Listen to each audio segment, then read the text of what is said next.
Welcome. Find a comfortable place to settle in. Let the sounds of the day fade away. Tonight, we're traveling back in time, not to witness grand battles or dramatic court intrigue, but to spend an ordinary day in the life of someone whose name history has largely forgotten. A medieval manuscript illuminator. The year is 1320. The place is a scriptorium attached to a Benedictine monastery in the English countryside, not far from the town of Canterbury. The air is cool, perpetually cool actually, even in summer. Stone walls hold the chill well. Our illuminator's name is Brother Thomas. He is 42 years old, though he doesn't think much about his age. Time moves differently here. The hours are marked by bells, by prayers, by the changing angle of light through the tall, narrow windows. Brother Thomas has been doing this work for 23 years. His fingers know the weight of the brush without thinking. His eyes can judge the consistency of paint by how it pools on the palette. This is not exciting work. It is patient work, methodical work, the kind of work that fills a life quietly, one delicate stroke at a time. Chapter 1. Waking and Morning Prayers. Brother Thomas wakes in darkness. This is not unusual. The bell for matins rings at 2 in the morning, sometimes earlier depending on the season. He sleeps in a small cell, perhaps 7 feet by 8 feet, with a straw mattress on a wooden frame, a wool blanket, and a small wooden crucifix on the wall. The stone floor is cold against his feet. He's used to it.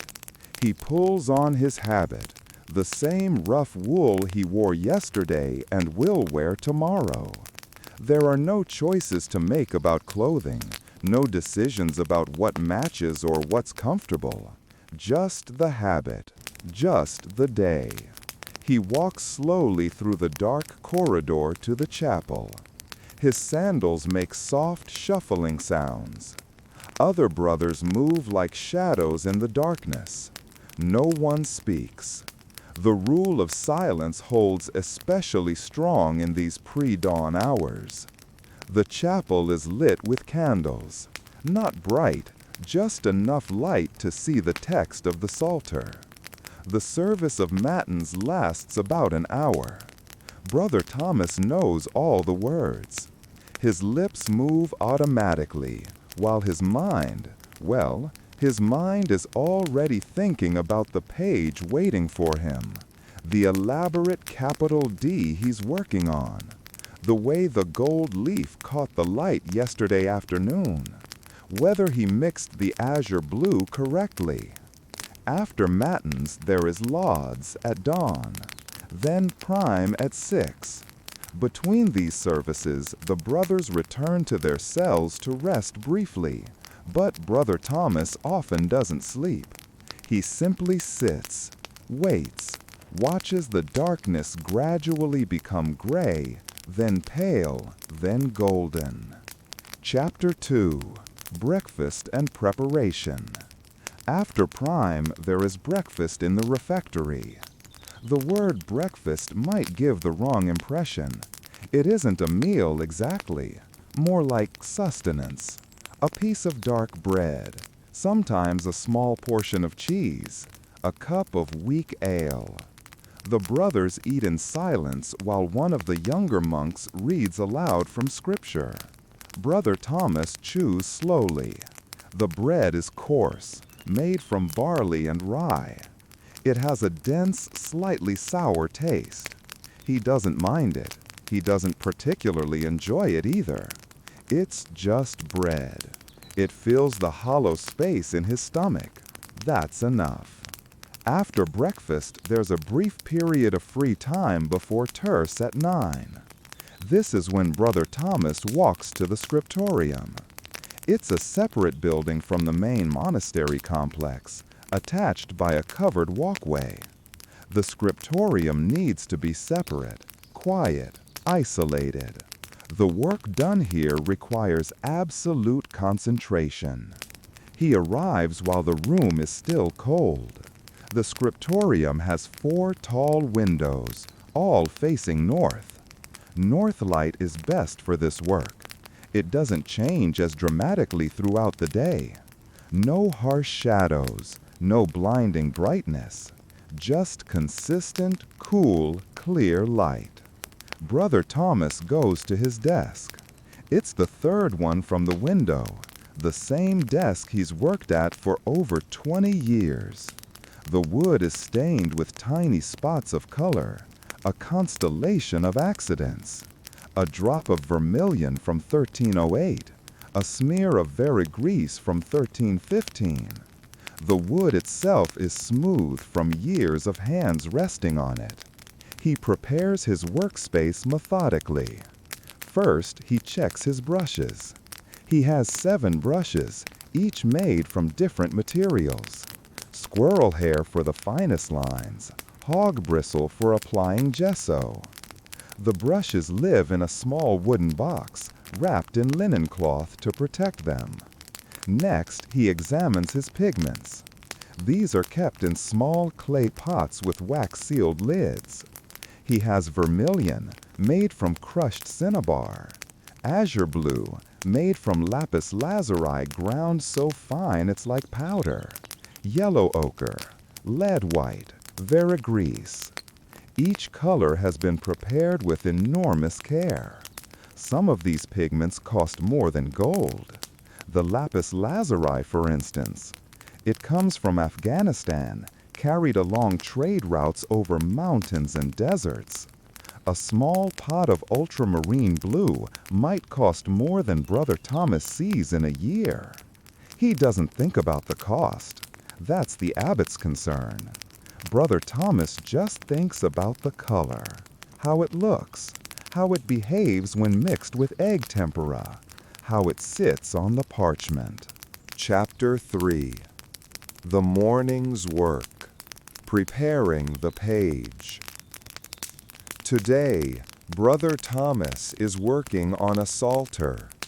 This is a book of psalms meant for private devotion by someone wealthy, a nobleman perhaps, or a wealthy merchant's wife. Brother Thomas doesn't know who commissioned it. That information rarely reaches him. He simply knows what the page requires. The parchment is already prepared. This was done weeks ago by Brother Edmund, who specializes in parchment preparation. The process is long. Take a calf skin or sheepskin, soak it in lime to remove the hair, scrape it, stretch it, let it dry under tension, scrape it again, polish it with pumice stone until it's smooth as silk. The page Brother Thomas is working on measures approximately 9 inches by 12 inches. It's remarkably smooth. Good parchment. When he holds it up to the light, it's almost translucent. He can see the faint pattern of the animal's skin, the tiny follicles where hair once grew. Parchment is always a reminder that this book is made from life, from something that once walked and breathed. The text has already been copied by Brother William, the scriptorium's main scribe. Brother William's handwriting is perfect, each letter precisely formed, each line exactly parallel. He used a framework of faint lines pricked into the parchment with a pointed tool and connected with a straight edge to keep everything aligned. Brother Thomas's job is to illuminate, to add decoration, to transform this text into something more than words. He starts with the initial letter. The page begins with the letter D for Dominus. This D will be large, about 3 inches tall, and elaborate. He's already sketched it in very lightly with a lead stylus. Now comes the careful work of building it up. First, gesso. This is a mixture of plaster and white lead bound with glue. He applies it with a small brush to the areas that will receive gold leaf. The gesso needs to be perfectly smooth.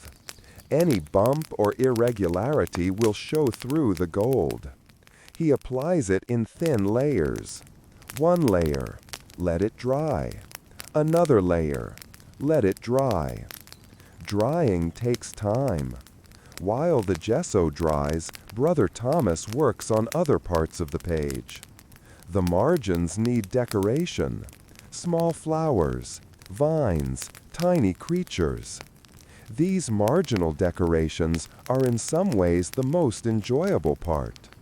The formal initial letter follows strict rules, but the margins allow for small freedoms. A rabbit, a snail, a hybrid creature that's part bird, part dragon. These small jokes and flights of fancy are permitted, even encouraged. He mixes his colors. For the flowers, he wants a soft pink. He takes a small amount of vermilion and mixes it with lead white on a mussel shell he uses as a palette. The consistency needs to be just right. Too thick and it won't flow from the brush. Too thin and the color will be weak. He paints slowly.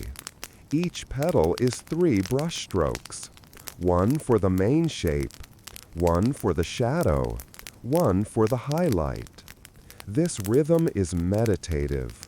Stroke, pause, stroke, pause, stroke. The morning passes this way. The light from the window gradually brightens, then begins its slow journey across the floor. Brother Thomas occasionally stands to ease his back. He walks to the window and looks out at the monastery garden. Herbs growing in neat rows. A monk bent over weeding. A cat sleeping in a patch of sun.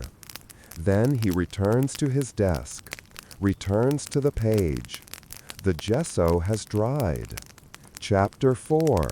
Applying gold leaf. Gold leaf is extraordinarily delicate. A single sheet of gold leaf is so thin you can see light through it. It weighs almost nothing. A breath can send it floating away. Working with gold requires patience, stillness, controlled breathing. Brother Thomas has a small booklet of gold leaf.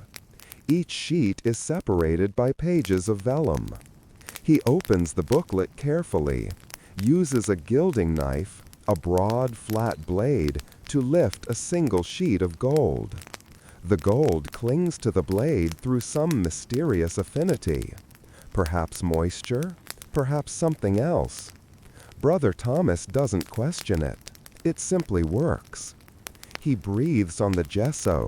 His warm breath slightly moistens the surface. This is the moment. While the gesso is just barely damp, he lowers the gold leaf onto it. The gold settles, adheres. He presses it gently with a piece of silk. This process is repeated for each area that needs gilding. The interior of the letter D, the small circular decorations in the corners. Each piece of gold is precious. Any gold that doesn't adhere is carefully saved, even the tiniest fragments. Gold dust can be mixed with gum arabic to make shell gold, a paint-like form of gold for fine details. Once all the gold is applied, Brother Thomas takes a burnisher. This is a smooth stone, usually agate, mounted on a wooden handle. He rubs the gold gently with the burnisher. The gold begins to shine. First a dull gleam, then brighter, then brilliant. The transformation is remarkable. What looked like pale yellow becomes radiant, almost alive, as if the letter is generating its own light. The burnishing takes time. He works in small circles, gradually increasing pressure. The stone makes a quiet squeaking sound against the gold. Around him, other illuminators are working. Brother Peter is ruling lines on a fresh page. Brother John is mixing tempera. The sounds are soft, peaceful. The scratch of a stylus, the tap of a brush being cleaned against a pot, the occasional creak of a wooden stool. This is the texture of the day. These small sounds, the changing light, the slowly growing beauty on the page. By midday, the gold work is complete. The letter D now gleams. It catches the light from the window. If Brother Thomas tilts the page, the gold seems to move, to pulse. This is why gold is used in manuscripts. It's not just decoration. It's symbolic. Gold doesn't tarnish. It doesn't fade. It represents the eternal, the divine, the unchanging nature of God's Word. Chapter 5.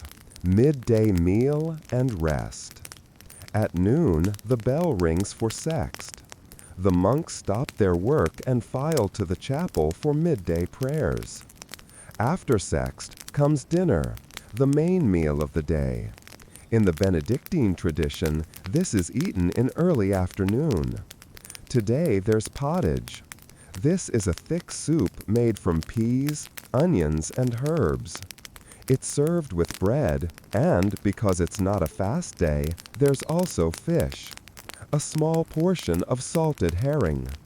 The brothers eat slowly, still in silence, while the reader continues from where he left off at breakfast. Brother Thomas isn't particularly hungry. He rarely is. The work consumes him. But he eats anyway. The body needs fuel. That's simply practical. After dinner, there's a brief rest period. Some brothers return to their cells to sleep. Brother Thomas walks in the cloister instead. The cloister is a covered walkway that surrounds an open courtyard. He walks slowly, his hands folded into his sleeves.